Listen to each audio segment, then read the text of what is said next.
Hello everyone, welcome back to my channel. Happy Saturday. So today is going to be another tea time conversation, but I don't have tea with me right now. I'm kind of rushing to get this video done. Got a lot to do today and I've got a lot to talk about. So if you have a cup of tea, go ahead and enjoy it while you're watching this video. So today I wanted to talk about a very important topic about Mori Kei, which is what isn't Mori Kei. There are a lot of styles that are confused with Mori Kei, that look like Mori Kei, that people think are Mori Kei, and I thought it would be fun to do kind of a visual guide. So I will have some photos and stuff throughout the video while I talk about some specific styles that a lot of people think is Mori Kei but isn't, and there are reasons why. There will be some honorable mentions because, like I said, I don't have enough time to talk about a whole ton of styles, but maybe I'll go into some more in-depth with those later on in future videos. So let's go ahead and start. So Mori Kei has a very specific look to it. There's lots of layerings, lots of natural colors, has a very fairy tale-like look to it, especially like a Eastern European style. So there are a lot of styles that have similar aspects to them that look like Mori Kei, but Mori Kei is its own very special style. So I have three styles here. I've got notes, so if you keep seeing me looking down, that's why. I have three specific styles that I'm going to talk about that are the ones that get the most confused with Mori Kei, and then I will have some honorable mentions at the end. So let's go ahead and get on to the topics. So the very first one I'm going to talk about is Cult Party Kei. Cult Party Kei is a style that looks very similar to Mori Kei, and a lot of outfits that I have seen when I first started getting into this style that I had saved as Mori Kei, but later discovered that they weren't. So as I'm talking about this style, I'll have a few photos to kind of describe some of the details of Cult Party Kei.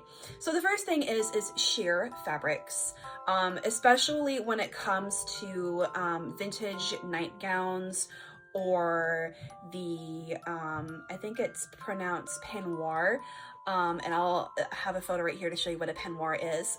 But the sheer fabrics come into those vintage nightgowns, tops, slips, peignoirs. They're some of the most important pieces to have when you are wearing Cult Party Kei, as that is what kind of gives away what Cult Party Kei is the vintage clothing.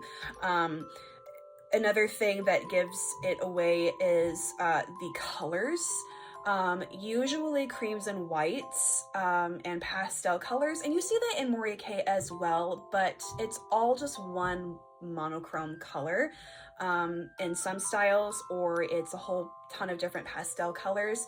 But what differentiates the two is the bright red accessories or motifs. So you can see brighter colors in Mori Kei, but Mori Kei usually tends to go more on the natural color side, so there's not a lot of bright colors. If you were wearing a sub-style of Mori Kei called Yamakei, then you would wear brighter colors, but usually it's more natural. So Cult Party Kei is known to have the bright red motifs. For instance, the red cross symbol is a very important motif in the style. Like the nurse, you'll see like hats that have the little red cross nurse symbol, or it'll be a big patch on the side of the dress or on an outfit. Religious jewelry is another thing, so big cross necklaces. Religious jewelry, especially if they're red, is kind of a dead giveaway for Cult Party Kei and the red cross symbol. Tights and heels, especially the rocking horse shoes. The rocking horse shoes are probably the most popular shoe that I have seen in Cult Party Kei styles. And tights are a Mori Kei thing as well, but again, it depends on the type of tight. Another thing that differentiates the styles is the animal accessories. you'll see animal prints or little animal pins and jewelry and stuff in Mori Kei because it has to do with nature, but in Cult Party Kei, usually the animals have no heads. So I've seen handmade bags with the head cut off, so like a teddy bear, and they just rip the head off, cut it off, and then would use that as a bag. Or you would just see a bear head as a necklace, this big plush head. Or I even saw one, and I'll see if I can find the photo here. I saw a necklace where there was no head and just the bare body. So like, it's kind of creepy. I think it's supposed to have a little bit of a creepy feel to it. The name kind of gives it away as well. It's a cute style. I have worn it once or twice. I went a little bit more on the pastel side, but it's not really for me. I'm not really into it. So that's Cult Party Kei for you. I've seen a few people who wear Mori Kei do Cult Party Kei as well, especially because they're very similar silhouettes. All of these styles have similar silhouettes, but are different. So all of these might have to do with layering, but yeah, that's the difference between those two styles. The next style I'm going to talk about is called Dolly Kei. Dolly Kei is pretty cute. I've seen a lot of cords put together with this style, and it definitely can be confused for Mori Kei. I think I've seen a lot more outfits that are Dolly Kei and labeled as Mori Kei, and a lot of, if not all, Japanese styles have some sort of doll look to them. You know, you've got the big eyes, the rosy cheeks, the very childlike look to the styles. There's some that aren't, but all of these styles tend to have a similar feel to it, so I can see why it is confused.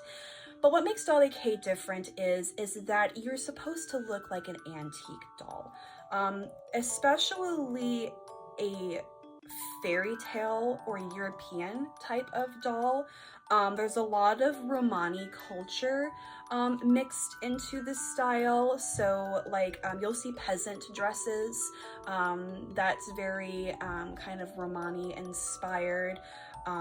Antique colors, so you know, like very dark colors, dark wines, browns, blacks.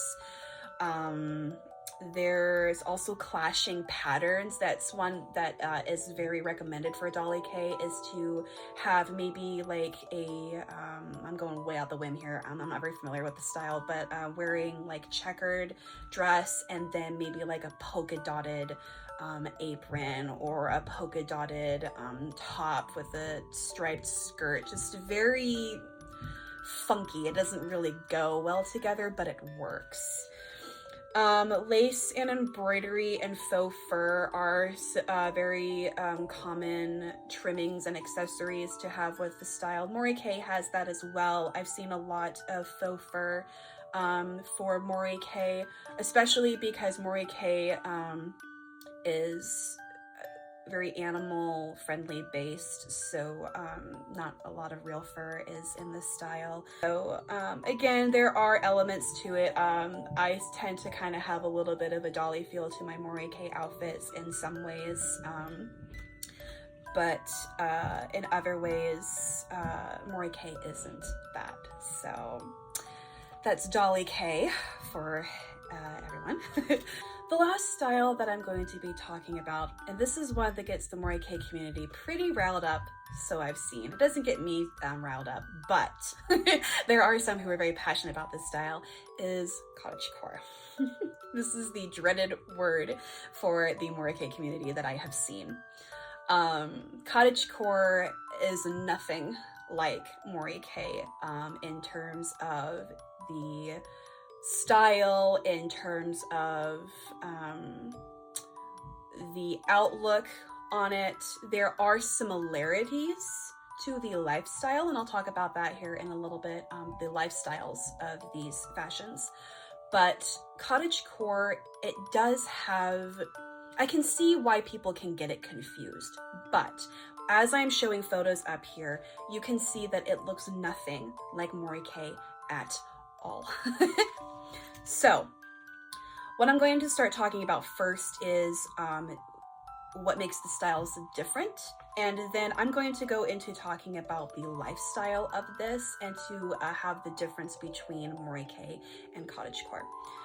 So cottagecore has a very Victorian peasant farm lifestyle to it. There's a lot of 70s fashion, so like the gunny sacks dress. That is probably one of the most popular dresses that I have seen in the cottagecore style. There are, like I said, 19th century romantic period, so that's the Victorian era in England. For us, it would have been probably Civil War era styles in there.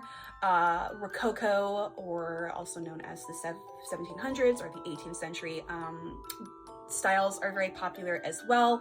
There's lots of, like I said, gunny sacks dresses, Edwardian style skirts and blouses, aprons, peasant dresses, corsets. Mori Kei doesn't wear corsets. We don't like wearing corsets in this style. There are, like I said, similarities. There's the natural colors. There is nature motifs, like strawberries and mushrooms are a really big thing that I've seen in cottagecore. But the thing that differentiates cottagecore from Mori Kei is the shape. So I'll have two photos here to show you the difference in the shape. Cottagecore is very it fits to your body shape. So if you're hourglass, then you'll have dresses that'll be more kind of cinched in the waist and then flowy skirt. Tops are usually a little bit more revealing on the top, especially if you were wearing a corset. You know, poofy sleeves are a thing. But with Mori Kei is a very A-line, very layered style.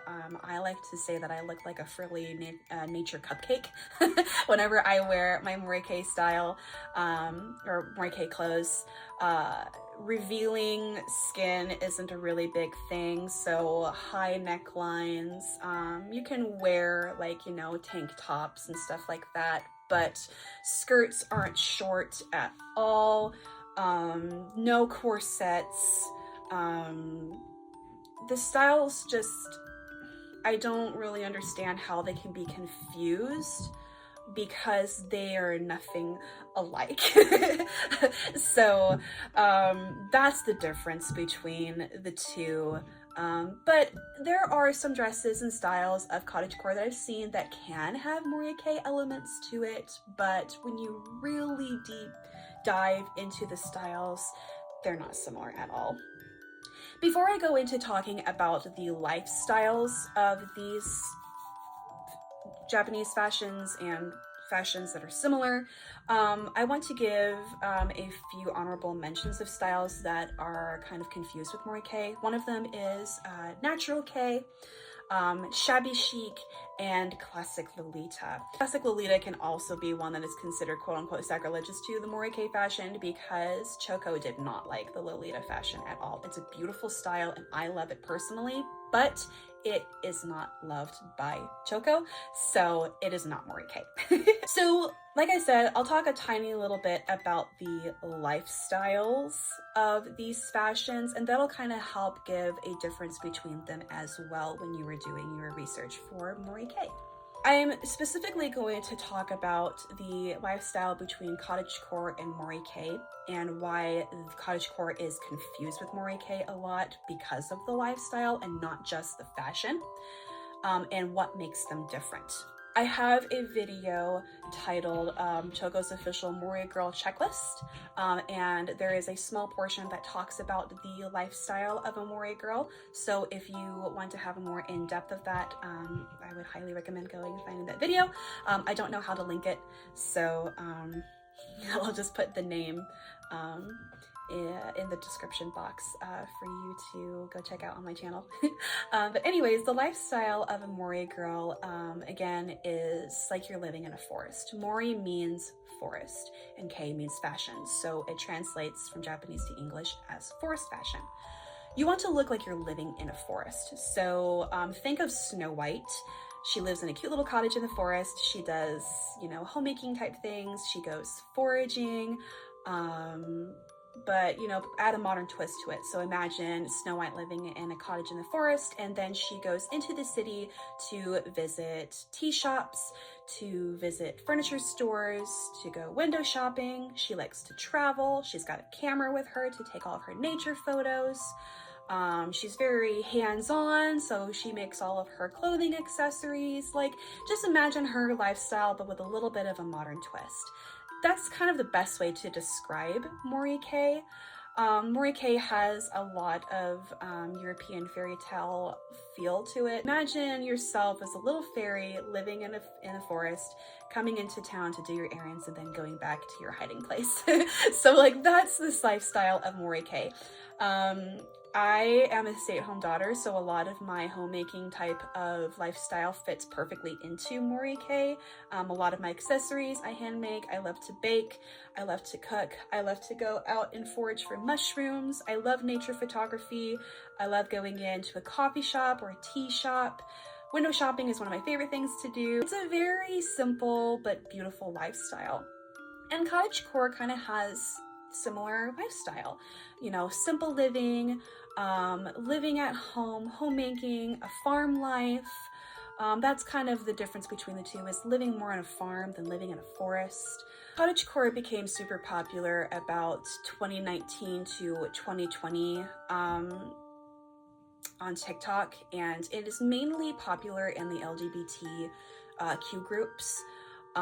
They're the ones who kind of have been carrying this style.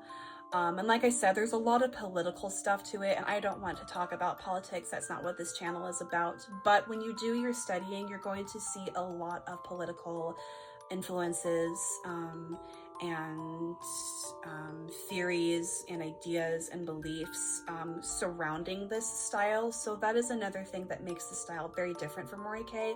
Mori Kei never really had politics around it. Something that I have always found interesting with Japanese fashions is it's not just the fashion, it is a lifestyle of the fashion.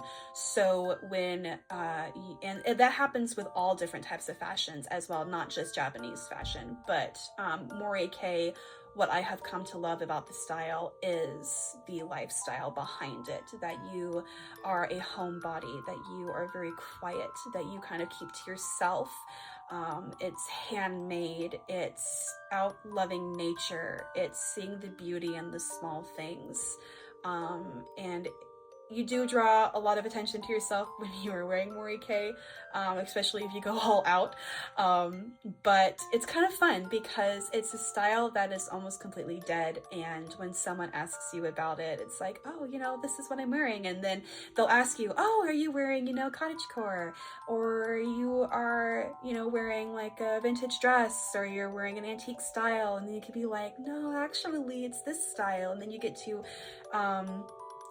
teach people about Mori Kei, and that's kind of the reason why I wanted to start this channel, and a lot of my social media is surrounded by the style, is because it's almost completely dead, and there are so few of us who are trying to keep this style alive by sharing it online. And so my goal of making this video is to help people see the difference between the styles, so that when they then go on the internet and see the hashtag Mori Kei, they can be like, oh, that's what that is. That isn't this style. That isn't that style. It's its own special little style that has its own elements, its own shape, and its own character. That is what isn't Mori Kei.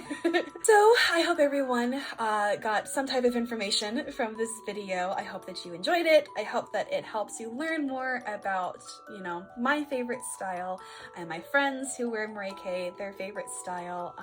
I hope that it encourages those who want to wear the style to go and do some research, look into these styles that I have mentioned, and to test yourself to see if you can find the difference. And so then when you are looking for your inspiration, you can then see what is Mori Kei and what isn't Mori Kei just by the elements. Please let me know what you guys think in the comments. If there are other styles you would like me to talk about that look like Mori Kei and isn't, maybe we could make this a series. I also would love to have other video topic ideas as I'm trying to grow my channel this year. I have so many topics already written down and I'm excited for, but I'm always welcome to more ideas. If you would like to see more of my fashion and Mori Kei, I will have all of my social media down in the description box. I don't know if I will have a link yet. I'm still trying to get that figured out. But I will have my Instagram, I will have my Tumblr, and I also have a Mori Kei Discord server that is slowly growing. It's called the Mossy Valley. If you would like the link, just let me know. Or you can go to my About section in YouTube and you will find the link there. I would love to have you guys there because the server is to help people learn about Mori Kei, to help those who are into Mori Kei to have a community and just have a great time. So thank you again, everyone, for watching this video, and I will talk to you guys soon. Bye!